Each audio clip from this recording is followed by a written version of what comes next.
Assalamualaikum warahmatullahi wabarakatuh. Bismillahirrahmanirrahim. Alhamdulillahi rabbil alamin. Wa bihi nasta'in ala umurid dunya waddin. Allahumma salli wa sallim wa azzim wa karrim ala hadzal nabiyyil karim. Sayyidina wa habibina wa syafi'ina wa qurrati a'yunina wa maulana Muhammadin wa ala alihi wa sahbihi wa barik wa sallim ajma'in. Allahumma aghnina bil ilmi wa zayyinna bil hilmi wa akrimna bit taqwa wa jammilna bil afiyah. Amin. Amma ba'd. Bapak-bapak, ibu-ibu, sahabat-sahabat jamaah Masjid Nurul Amin, kemudian dimuliakan oleh Allah Subhanahu wa taala. Wabil khusus Bapak pimpinan DKM Masjid Nurul Amin dan jajarannya semuanya, mudah-mudahan terus Allah berikan kesehatan kepada mereka semuanya, Allah berikan kekuatan untuk terus bisa memakmurkan Masjid Nurul Amin ini dengan sebaik-baiknya. Amin ya rabbal alamin. Alhamdulillah pada pagi hari ini Allah berikan kita kesehatan, kesempatan, kemampuan untuk bisa hadir bersama-sama.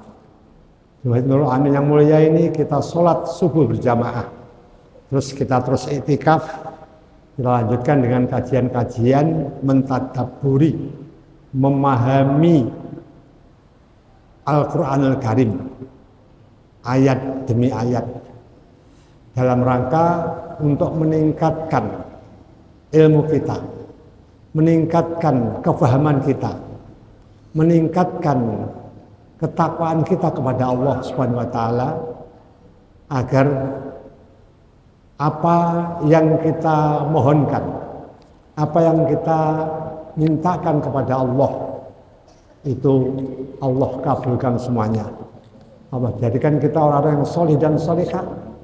Allah jadikan kita adalah orang-orang yang selalu melaksanakan perintah Allah dan menjauhi larangannya, di mana kita berada dan kapanpun juga, sehingga mudah-mudahan kita semua nanti menjadi orang-orang yang husnul khotimah. Amin amin ya rabbal alamin. Kajian kita pada pagi hari ini yaitu berkisar tentang surat ayat kursi, ya, ayat kursi. Kemarin sudah kita singgung bahwa ayat kursi ini punyai fadilah yang sangat banyak. Di antaranya, ya,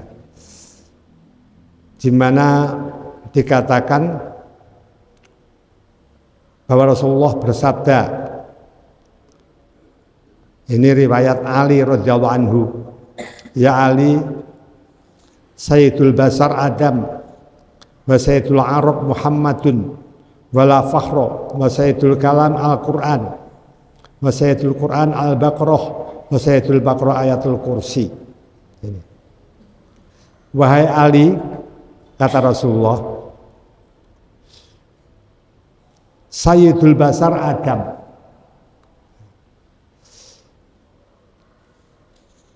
pimpinan manusia itu, karena memang pertama kali Adam adalah Adam alaihissalam. Wa Sayyidul Arab, dan pimpinan orang Arab, ya, adalah Muhammad sallallahu alaihi wasallam. Wa Sayyidul Kalam Al-Quran, dan paling tingginya kalam, pembicaraan itu, ya, paling tingginya pembicaraan adalah Quran. Jadi kalau ngomong itu Al-Quran itu paling bagus. Kita baca ayat apapun, dimanapun, ya, maksudnya di tempat-tempat yang mulia, ya kan, itu adalah termasuk Sayyidul Kalam. Zikir juga, tapi adalah secara mutlak adalah Al-Quran. Al-Quran, Sayyidul Kalam. Maka kalau bisa, kalau kita sholat sunnah, tahajud, hajat, taubat atau witir, pilih surat-surat yang panjang yang kita hafal, sehingga paling bagus kalam itu pembicaraannya Al-Quran, dan yang paling bagus itu Al-Quran dibaca ketika kita sholat, pas sholat. Makanya kalau kita sholat, kalau sholat fardu ya jelas ya memperhatikan makmumnya. Tapi ketika sholat sendirian itu usahakan dibaca yang banyak, sebab afdhalul kalam itu adalah Al-Quran, dan Al-Quran paling bagus dibaca ketika kita sedang sholat, ya sedang sholat. Rasulullah ketika sholat sunnah itu ketika satu sahabat kalau nggak salah Anas ya, mengikuti surat Baqarah sampai selesai itu rakaat pertama. Baqarah itu hampir 3 juz itu selesai rakaat pertama, bayangkan.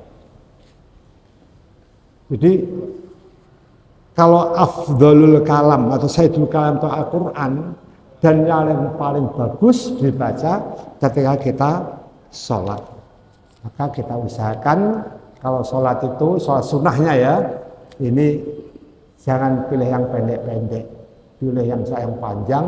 Semakin banyak Al-Quran kita baca, semakin bagus. Karena tiap huruf itu adalah 10 hasanah. Kalau yang kita baca surat Al-A'la, sudah berapa huruf, berapa kali hasanah yang kita dapat. Ini janji Allah lewat Nabi kita Muhammad Sallallahu Alaihi Wasallam. Kemudian wasaidul Quran Al-Baqarah, intinya Al-Quran surat Al-Baqarah. Wasaidul Quran, wasaidul Baqarah ayat kursi, dan intinya Baqarah adalah, intinya surat Baqarah itu ayatul kursi yang kita hafal ini. Makanya ayat kursi ini intinya soal Al-Baqarah ini adalah banyak sekali fadilahnya. Banyak sekali fadilah saya. Yang kemarin sudah kita sedikit kita singgung. Barang siapa yang baca ayat kursi fidubri kulli sholatin, setiap habis sholat wiridanya diantara membaca ayat Al-Kursi, maka kata Rasulullah, lam yamna'hu min dukhil jannah ilal maut, tidak terhalang dari masuk surga kecuali kematian. Mati masuk surga. Ini yang biasa ya, orang yang istiqomah baca ayat kursi setelah sholat. Jadi wiritannya kayak tadi Pak Imam tadi, di antara wiritannya baca apa? Ayat Al-Kursi. Ya, seandainya suatu kali umpamanya di masjid imam nggak baca ayat Al-Kursi ketika habis sholat, wiritannya kita baca sendiri, ya, kita istiqomahkan. Atau seandainya kita sholat umpamanya suatu saat ya, sholat di rumah, jangan lupa ayat kursi ini terus istiqomah. Ya, Rasulullah katakan, barang siapa yang istiqomah baca ayat kursi setelah sholat, lam yamna'hu min dukhul jannah ilal maut, tidak tercegah dari masuk surga kecuali kematian. Karena belum mati, belum masuk surga, mati masuk surga. Dan orang yang selalu istiqomah baca ayat kursi itu adalah siddiqun, orang yang sangat jujur. Qaabidun, orang yang ahli ibadah. Ya. Dan barang siapa yang baca ketika mau tidur, ya, saya doa, ya, Bismillah ya wa amut, mamanya habis doa terus baca ayat Al-Kursi, ya, maka ammanahullahu ala nafsihi, Allah jaga, ya, Allah amankan, Allah jaga dirinya, wajarihi dan tetangganya, wajari jarihi dan tetangganya. Bukan dia saja yang dapat berkah, keluarganya dan tetangganya. Ini kalau mau tidur jangan lupa baca ayat kursi. Ini diantara fadilah yang Rasulullah sampaikan. Ya, mudah-mudahan kita bisa menjalankannya. Amin ya Rabbal alamin. Kemudian mari kita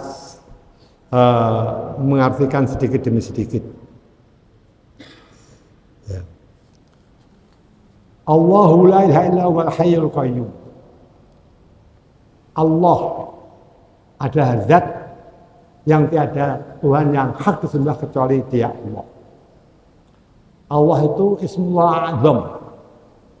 Ya, nama Allah dan Ar-Rahman, ya, Allah dan Ar-Rahman itu Ismullah yang Azam. Artinya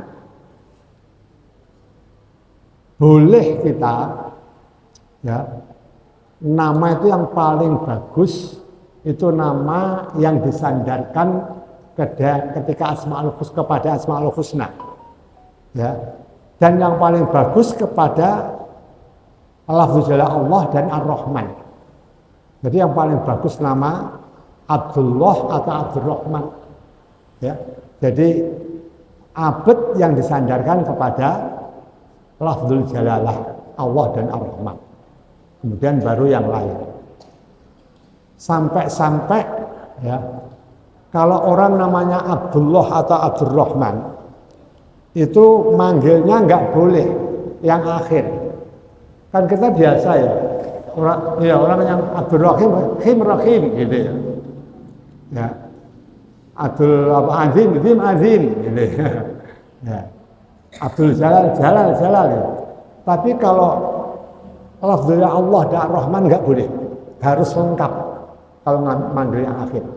Makanya Abdullah dipanggil lah itu nggak boleh. Bacanya Abdullah atau ya yang langsung Abdullah. Termasuk Abdurrahman nggak boleh diganti Rahman. Kalau yang lain boleh. Kalau Abdurrahman nggak boleh Rahman. Ya, saking mulianya. Jadi bacanya ambilnya Abdurrahman, Abdurrahman gitu. Kalau Abdurrahim boleh disingkat Rahim boleh. Tapi kalau Allah dan Ar-Rahman ini tidak boleh. Ya, ini paling mulianya. Lafzul jalal itu ada Allah dan Ar-Rahman. Jadi kalau manggil yang lengkap, kalau pakai nama ini.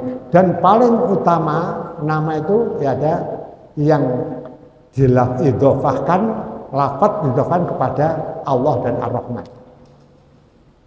Makanya ya, berkah namakan putranya Abdullah, Abdurrahman, atau yang idhofah kepada Asmaul Husna, Abdurrahim, ya, Abdul Manan, ya, Abdul Azim, Abdul Malik, dan lain sebagainya. Nah, Al-Hayyul Qayyum, Al-Hayyu yang maha hidup. Allah maha hidup. Buktinya Allah maha hidup, ya, adalah secara akal ada alam semesta ini. Allah nggak mungkin alam semesta diciptakan yang mati, sesuatu yang mati. Nggak mungkin alam semesta diciptakan dari tidak ada. Sesuatu yang tidak ada nggak akan bisa menciptakan. Yang bisa menciptakan pasti yang maha hidup. Nggak mungkin kan ada sesuatu mati bisa menciptakan, nggak ada. Alam semesta ini bukti adanya Allah, dan Allah adalah Al-Hayyu yang maha hidup.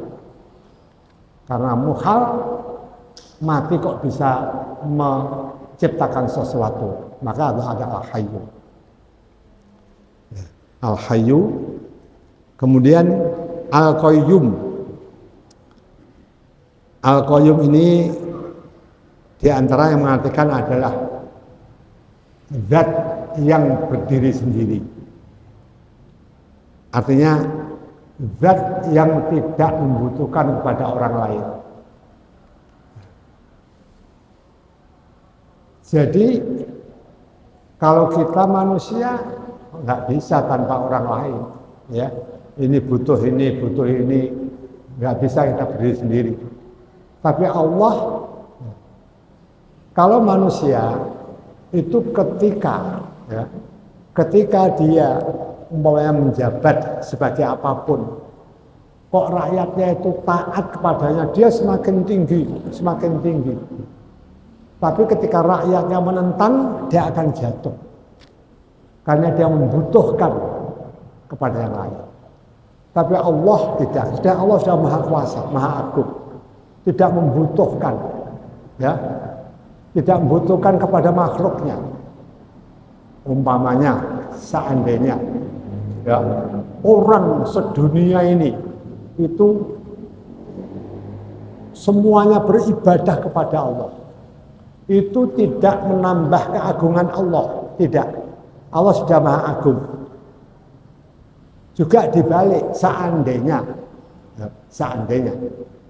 orang sebumi ini kok kufur kepada Allah, juga tidak menjatuhkan Allah. Ini artinya Allah tidak terpengaruh, tidak membutuhkan yang lain. Tapi Allah perintahkan. Loh, kenapa Ustaz kok kita disuruh beribadah? Iya, kita disuruh ibadah itu untuk kepentingan kita sendiri. Jadi kalau Bapak menjalankan perintah itu bukan untuk kepentingan Allah, kepentingan kita sendiri. Semuanya akan balik kepada kita. Kita sedekah, kayaknya orang lain yang dapat manfaat, tapi sedekah itu nanti akan Allah kembalikan kepada kita. Kita beribadah menurut perintah Allah, itu nanti semuanya akan manfaat untuk kita. Allah katakan, in ahsantum li anfusikum. Kalau kamu berbuat baik itu sebenarnya kamu berbuat baik untuk diri kamu sendiri. Jadi untuk diri sendiri jangan kita merasa capek lelah. Terus kebaikan kita tambah terus, kita maju terus, ya. Kita tambah, jangan mundur. Karena apa? Kita tidak tahu kebaikan bekal kita kepada Allah itu sudah sampai apa, kita nggak tahu. Jangan-jangan, makanya kita dilarang ujub. Ujub itu merasa lebih, merasa hebat, sudah banyak, nggak boleh. Wah, saya sudah amal banyak, pasti surga, nggak boleh. Ini namanya ujub. Ya. Apapun yang kita lakukan itu dibanding dengan anugerah Allah tidak ada secuil pun. Makanya kita jangan merasa sudah banyak ibadah, sudah hebat, jangan. Itu namanya ujub. Ini penyakit hati yang setan tiupkan kepada kita supaya kita merasa lebih hebat, ya, merasa lebih yang lain, lebih bagus, sehingga akan menghancurkan pahala amal perbuatan karena dia ujub. Ujub itu penyakit hati, Pak, penyakit hati. Ya, harus kita bersihkan. Jadi terus kita merasa kurang. Orang yang soleh itu, Pak, tiap ibadah merasa kurang. Ini masa kurang gitu. Jadi itu yang paling bagus. Jangan merasa wah sudah banyak, enak-enak aja. Sudah banyak bonus, jangan. Oh, saya sudah sering umroh, banyak bonus, tidak. Ya, tidak. Jangan begitu. Terus kita merasa kurang di hadapan Allah. Makanya kalau masalah ibadah, lihatlah kepada orang yang seatasmu. Orang yang lebih soleh, orang yang lebih alim pada kita, ibadah kita tiru itu. Oh, seperti itu. Jangan pada orang yang sebawah kita. Untung kita masih sering sholat, itu tetangga nggak pernah sholat, masih lumayan saya. Jangan begitu. Ya, melihatnya seatas. Waduh, saya sholat kok masih begini. Saya lihat itu bapak itu yang sholat, ya Allah, sholatnya seperti itu. Sholat tahajud yang nggak pernah ketinggalan, witirnya nggak pernah ketinggalan. Nah, ini yang kita lihat. Ini kalau masalah ibadah, masalah akhlak. Tapi kalau masalah dunia, kita melihatnya ke bawah. Alhamdulillah saya punya mobil, itu orang nggak punya mobil. Begitu. Alhamdulillah saya punya motor, itu kawan nggak punya motor. Jangan ke atas ya, saya punya mobil cuma gini, wah itu mobilnya demikian. Akhirnya hatinya panas. Ojoki setan untuk mencari-cari tambah, sehingga kadang-kadang menghalalkan segala cara untuk mendapatkan apa yang diinginkan. Jadi, maka hiduplah dengan yang kita butuhkan, bukan yang kita inginkan. Yang kita butuhkan apa itu untuk sarana ibadah udah. Jangan yang kita kalau ingin keinginan itu nggak akan pernah berhenti. Terus kata Rasulullah, seandainya anak Adam itu punya emas 100 lembah, pasti dia ingin 2. Seandainya punya emas 2 lembah, ingin 3 lembah. Terus begitu sampai nanti mulutnya dimasuki tanah, yakni sampai mati. Jadi kalau kita mencari keinginan itu tidak ada habisnya. Jadi apa? Yang kita butuhkan, ya, jangan yang kita inginkan. Yang kita butuhkan untuk sholat, ya, untuk ibadah apa? Itu kalau memang mobil kita butuhkan untuk sholat ibadah nggak apa-apa, gitu. Ya. Yang kita butuhkan untuk sarana ibadah. Sebab dunia yang kita cari ini adalah bukan tujuan, tapi dia adalah nomor sekian. Kita cari bukan untuk bangga-banggaan, bukan untuk ngumpul-ngumpulkan, kalau sudah punya emas 40 kilo kayak yang kemarin itu kan, emasnya 50 kilo di rumah, emas. Jadi yang kita butuhkan, terus bangga, membanggakan diri, kayak orang itu dianggap kecil. Jadi yang kita butuhkan saja. Kalau memang kita butuhkan mobil, nggak apa-apa. Butuh mobil untuk keperluan kita, untuk keperluan keluarga kita, untuk ibadah kita, begitu. Bukan untuk bangga-banggaan. Saya mobil yang agak bagus, ya nggak apa-apa. Karena kalau kita naik mobil itu umpamanya, maaf ya, itu kalau agak nyaman, itu juga lebih enak. Tapi kalau mobilnya suaranya keras, itu juga ke badan juga kurang nyaman. Tapi itu untuk sarana ibadah, untuk bukan sombong-sombongan, untuk bukan megah-megahan. Boleh, tapi untuk sarana ibadah, karena yang kita cari itu ada semuanya sebagai alat untuk beribadah kepada Allah, bukan untuk megah-megahan, bukan untuk sombong-sombongan, bukan untuk cari kehormatan, tapi untuk mencari ridho Allah, mencari mahabbatullah, mencari surga Allah. Ini. Nah, Al-Hayyu Al-Qayyum. Kemudian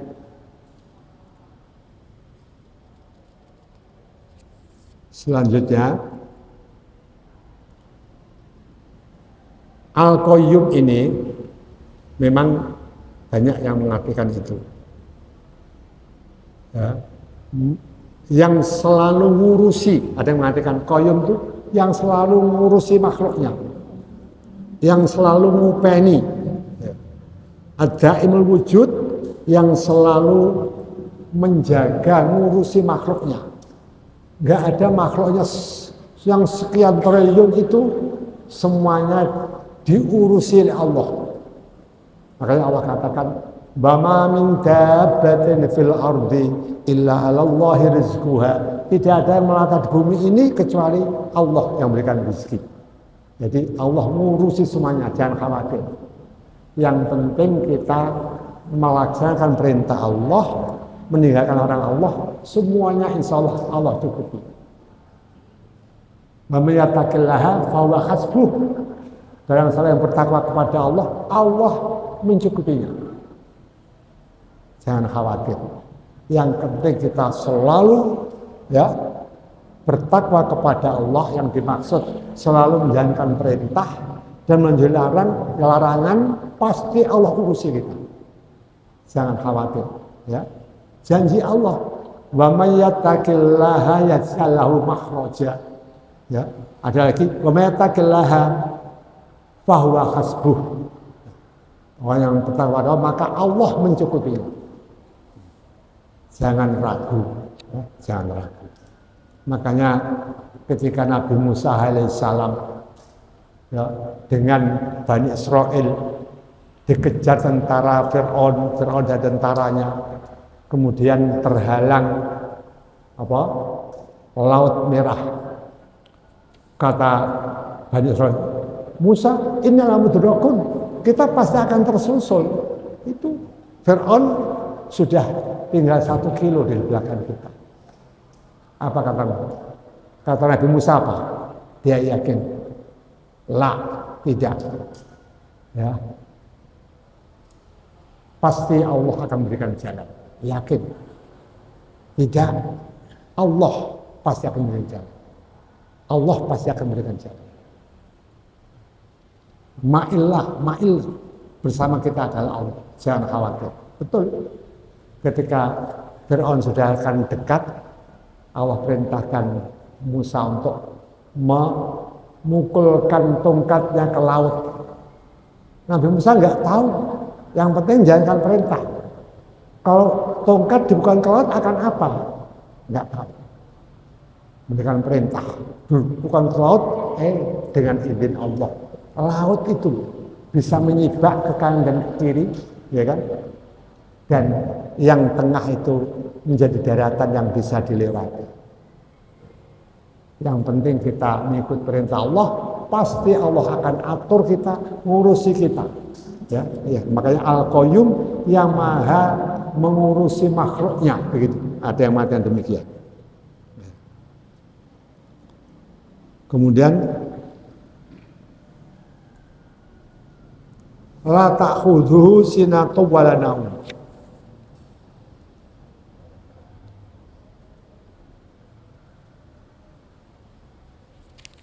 Allah itu tidak tidur dan tidak ngantuk. Allah itu enggak ngantuk dan tidak tidur. Kalau kita kerja sebentar capek, ya kan, istirahat, ya, ngantuk, enak di tempat yang dingin, ya, tempat sejuk enak. Kemudian ngantuk, tidur, itu kita. Tapi kalau Allah la ta'khudhu sinatun wa la naum, tidak ngantuk dan tidak tidur. Dalam satu riwayat diriwayatkan bahwa Nabi Musa menanyakan kepada Allah, ya, tidak ngantuk dan tidak tidur. Biasa kalau dulu Nabi Ibrahim pernah menanyakan bagaimana Allah menciptakan burung. Kemudian Nabi Ibrahim diperintahkan burung itu supaya dipotong-potong menjadi beberapa bagian. Yang satu ditaruh sono timur, taruh barat, taruh selatan utara. Kemudian dipanggil langsung datang burung itu, menyatu lagi. Nabi Musa juga pernah itu menanyakan, tidak tidur, tidak ngantuk. Ya, ini menurut riwayat, ya, meskipun riwayatnya mungkin tidak kuat. Kemudian Allah perintahkan Nabi Musa untuk membawa gelas, ya, jaga gelas ini yang isinya air, ya, ini jangan sampai jatuh, dijaga.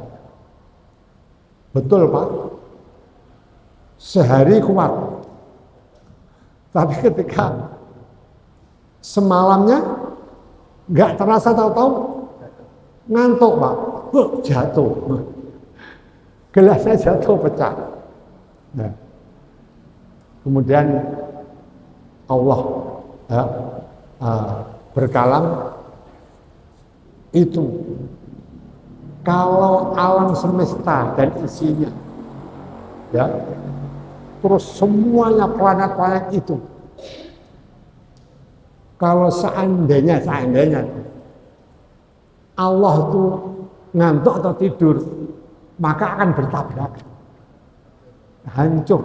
Itu dijaga oleh Allah. Kamu aja ya sehari semalam jaga gelas saja, ngantuk langsung jatuh. Makanya la ta'khudhu sinatun wa la nawm, dijaga oleh Allah alam semesta ini. Nanti pada waktunya baru ya Allah hancurkan pada hari kiamat.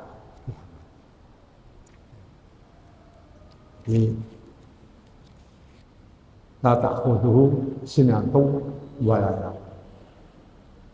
Dan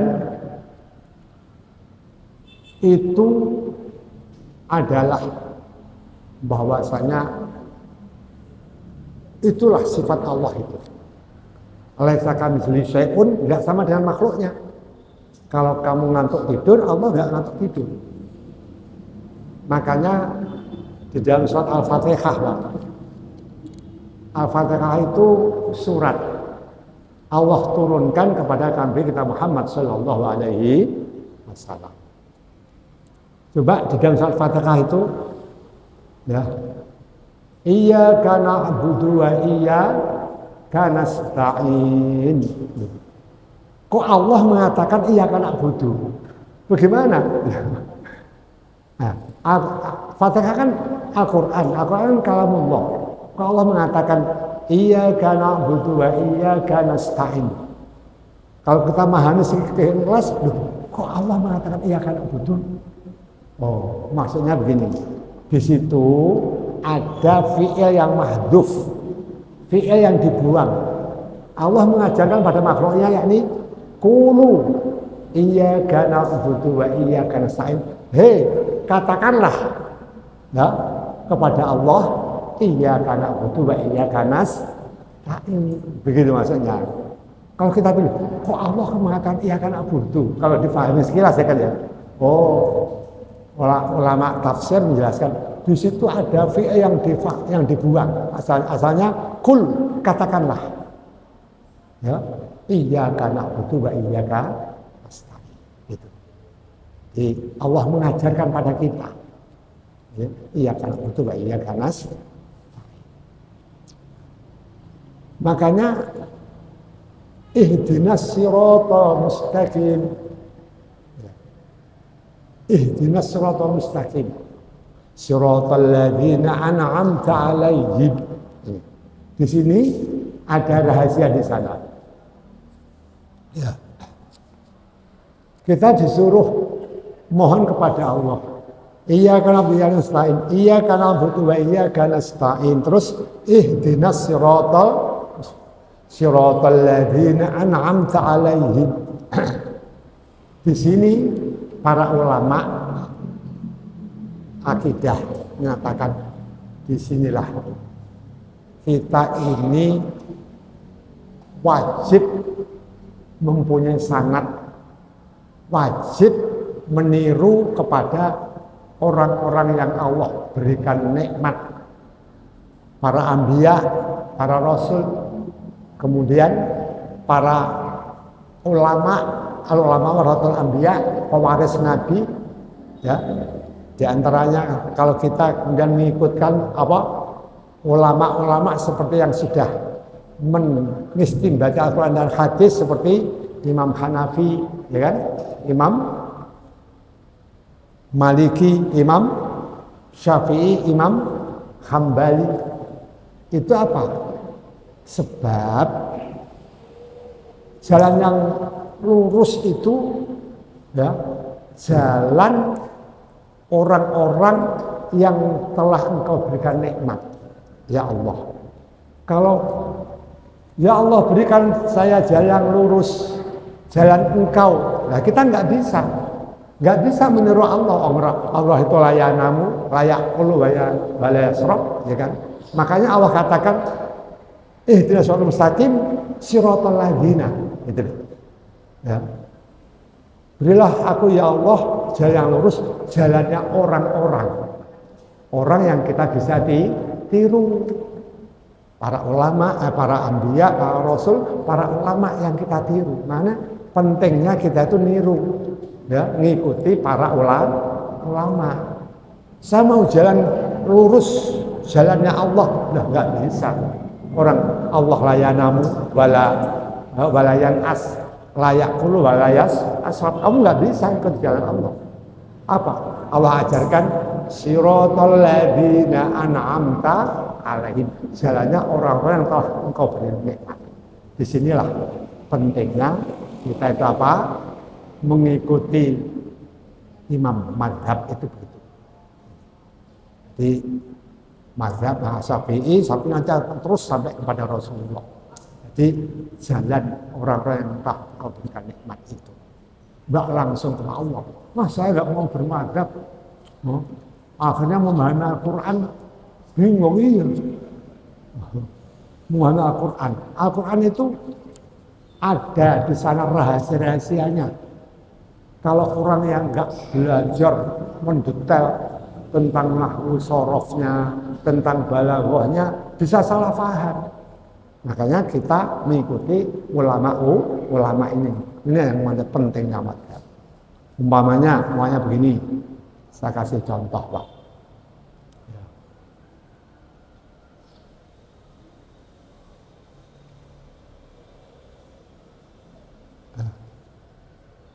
Yang itu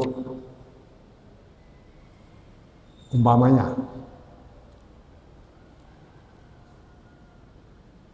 itu Rasul mengatakan, ya, kita tuh wajib aqimus shalah, wajib sholat.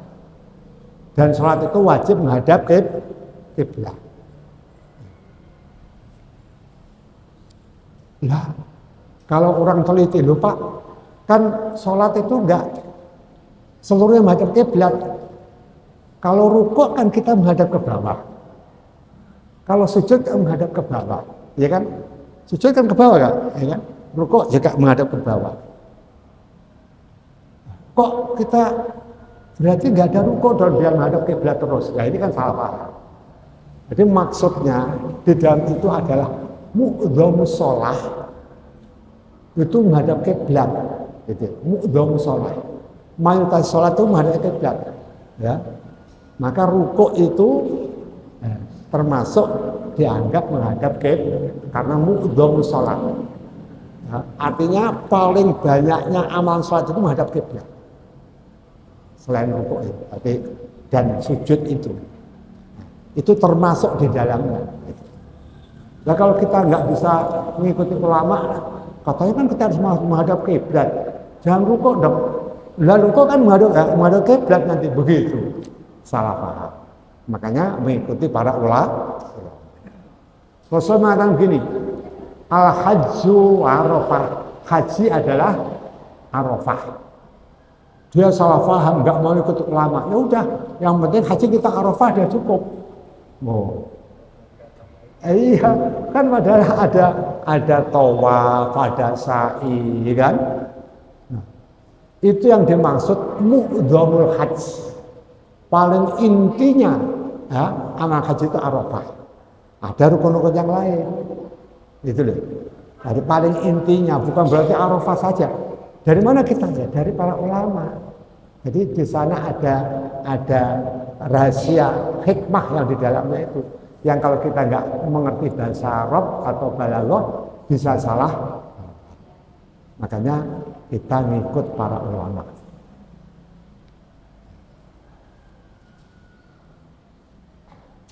Ada lagi, faman sa'a falyakfur, faman sa'a falyu'min. Begitu kan ada itu kan ayat itu. Barang siapa yang mau ya kufur, silahkan. Barang siapa yang mau ya mau beriman. Ini bukan perintah. Jadi memahami ayat itu kadang-kadang harus ada paham. Di dalam perintah itu ada perintah lil ijab untuk wajib, perintah lil ibahah untuk membolehkan, ada al-amru lil irsyad untuk memberikan petunjuk. Ya, ada al-amru lit tahdid untuk menakut-nakuti. Jadi kata-kata famang sa'a ayyu'min famang sa'a yakfur itu perintah itu litahdid untuk menakut-nakuti. Bukan wah berarti boleh kufur, boleh iman, bukan begitu. Nah, ini kalau salah paham, yang memahami Al-Quran sendiri, ya kan, nggak mengikuti para ulama bisa salah paham seperti ini. Artinya apa? Itu tahdid. Jadi nakut-nakuti. Kalau kamu tidak mau segera beriman, silahkan. Mau kufur malah iman, itu nakut-nakuti. Artinya kalau kamu sampai kufur, kamu akan tanggung akibatnya.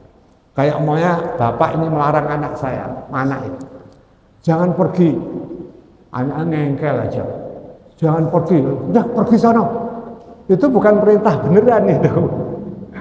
Perintah kalau pergi nanti kamu akan dapat konsekuensi gitu maksudnya.